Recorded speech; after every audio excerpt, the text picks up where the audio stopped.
welcome back to the channel. I got a few projects I've been working on. I've been really busy. The end of the year is a really busy time for me with work, and just been super busy.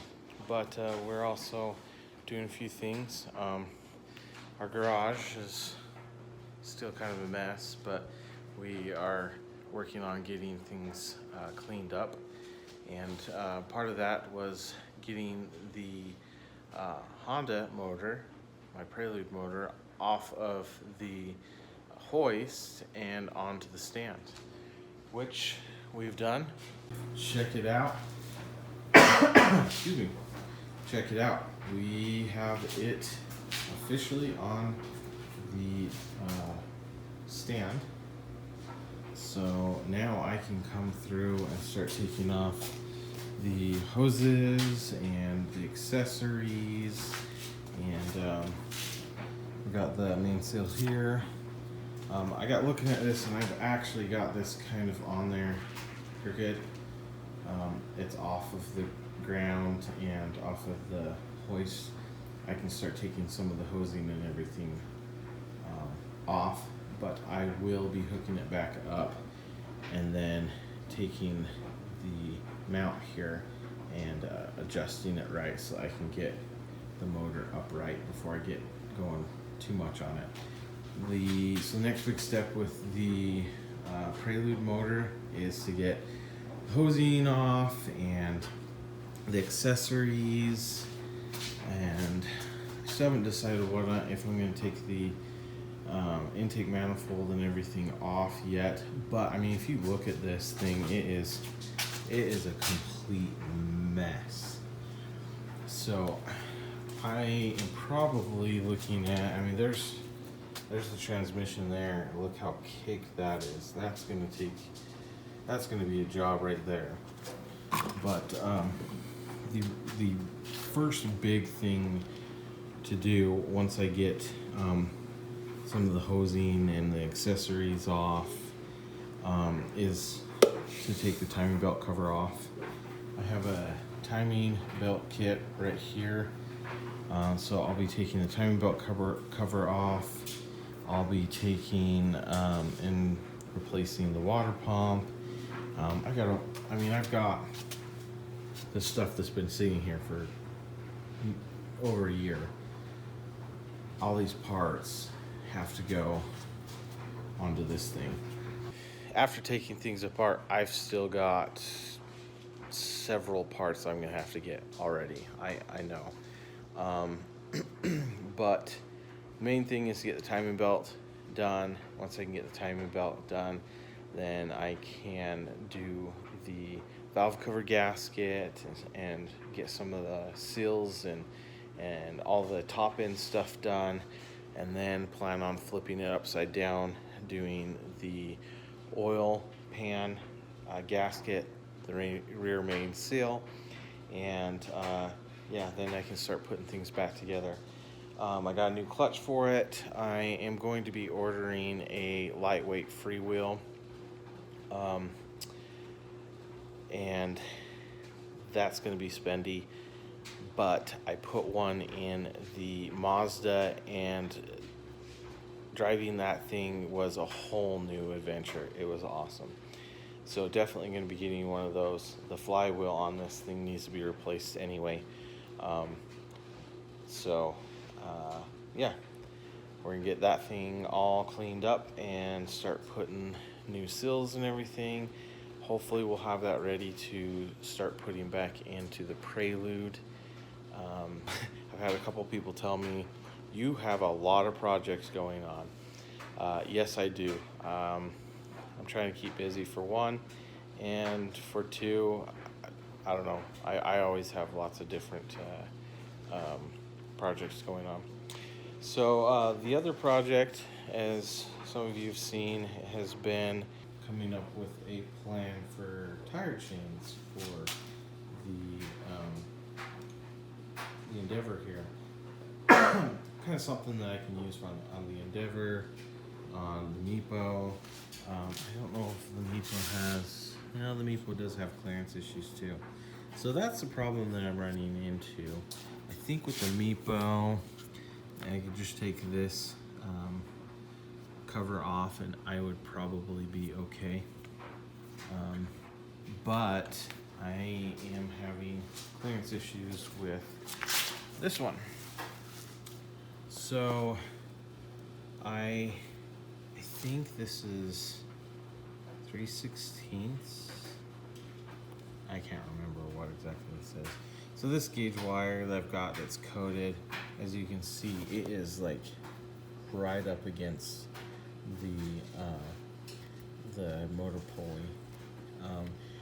It's not too horribly bad. There's it looks like it would probably clearance if I just loosened up the cable on the back side and then just tightened down the front side. The front looks great. The front looks great. It looks like it'll work. I tried getting these little sandwich connectors. They're a little thinner than what I was trying before, but as you'll see as it comes around here in the back, boom. That's the problem. And I mean, it'll kind of rotate, so I was thinking maybe I could loosen it up and just, but then, you know, that's gonna be pushing it down onto the ground. That's not gonna quite work.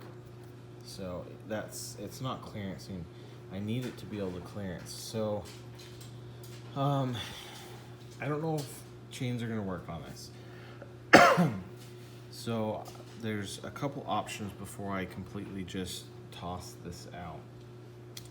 One, I think what I'm gonna do is try a much smaller gauge wire, and I may just have to go with just the wire and not the coating. I may try and do that, and that will probably give me the clearance I need. The chain might be a little floppier, but I think that's going to be the next step. I do have some other sandwich connectors that are coming that are supposed to be even smaller than this. So we'll give that a try and see if we can get the clearance. But literally, I need the exact gauge of the wire to clearance this, and I just don't think that's gonna happen. I mean, that's literally all the clearance I have. If you look at it, the chain even is smashing into it there. So I think literally my next option is going to be a smaller gauge wire. And then if that doesn't work, then I order some new tires and I can put some screws and stuff in these ones and try to run studs. I'm not even sure if I'm going to try and run this in the snow. It's just kind of been experimenting with fitment and different kinds of ideas I could come up with. I've done a little bit of research. I have already siliconed the board, and there's this stuff called Corrosion X that I can get and spray down that will make it a bit more waterproof. The other issue that I've heard about is the motors here. So I've heard about salt and stuff getting in the motors and causing problems. All of the plow trucks and everything I've seen around, they've all got sand. And I mean, my windshield gets like muddy. It doesn't get like salty, it gets muddy. So I'm pretty sure we just use sand and gravel. But there's that. There is an idea I'm kind of playing with, but I'm playing with maybe taking almost like a bottle and cutting it so that I can slide it over the motors, where the motors can still spin freely inside of the bottle, but the bottle I would have some sort of connection to the motor mount that it would attach to it and allow the motor to spin freely but keep it dry. and safe from the weather. So I've played around with idea like that. I'm still trying to figure that out. I want to try and figure out this traction stuff first and see if that's going to work. I think I went a little bit overboard on the wire, and I'm pretty sure that's going to be the next thing. I'm going to have to go down in the size of wire, and hopefully that'll give me the clearance I need, and I'll be able to run chains on it. So it's kind of where we're at with those two projects. Not really doing much as far as the animals, just basically keeping them fed and watered and warm, and just trying to get some things going with the business, which is kind of slow. Right now, most of my time is being taken up by extra hours at work and getting things ready for the holidays. But yeah, as always, like and subscribe if you haven't already, and hit that bell so that you know when we upload. We'll see you in the next video.